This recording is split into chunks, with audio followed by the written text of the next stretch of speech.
Welcome to this week's edition of 4-Minute Friday. My name is Linda Lowen, and I am so happy you're joining me today.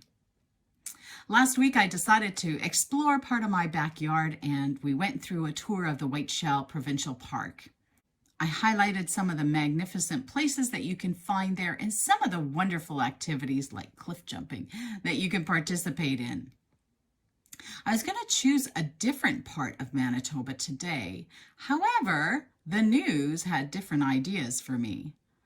Time magazine has listed Winnipeg as one of the world's top places for 2021. Time magazine highlights Kamayug, the new art center of the Winnipeg Art Gallery. It houses the largest public collection of contemporary Inuit art. The other thing that was mentioned was how we embrace winter. They highlighted the creativity of the hut warming contest that we hold every winter. The history of Winnipeg started long before the settlers arrived. Winnipeg is located on Treaty 1 territory, the traditional land and waters of the Anishinaabe, the Cree, the Ojibwe, the Dene, the Dakota, and the Métis Nations. The name of Winnipeg is derived from a Cree word meaning muddy waters, which is pretty apt description of the Red and the Assiniboine rivers, I would say. Winnipeg was a great place to settle because it is at the forks of the Red and Assiniboine rivers. People had long tracts of land where they each had access to the river, and that allowed for irrigation of the lands as well as transportation north and south on the Red River.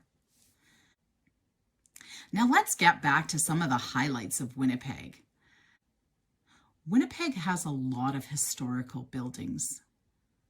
The Exchange District and Old Market Square is at a time of history.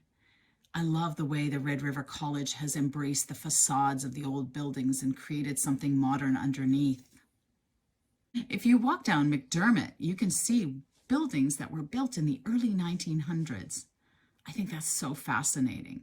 And then we can see the contrast from the old and the new in the Canadian Human Rights Museum.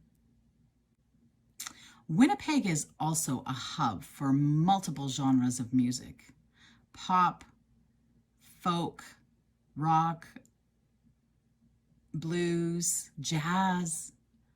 There is not a lack of entertainment when things are open, and it is starting to happen already.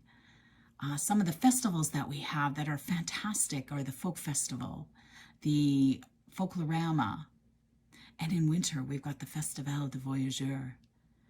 These are all great activities that people can take in to get the culture and get to know the community in which they live.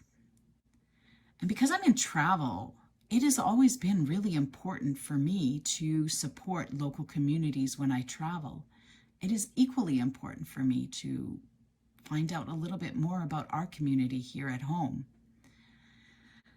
We have a lot of natural spaces as well. We have the Assiniboine Park, we have Kildonan Park, St. Vital Park, Le Barrier Park.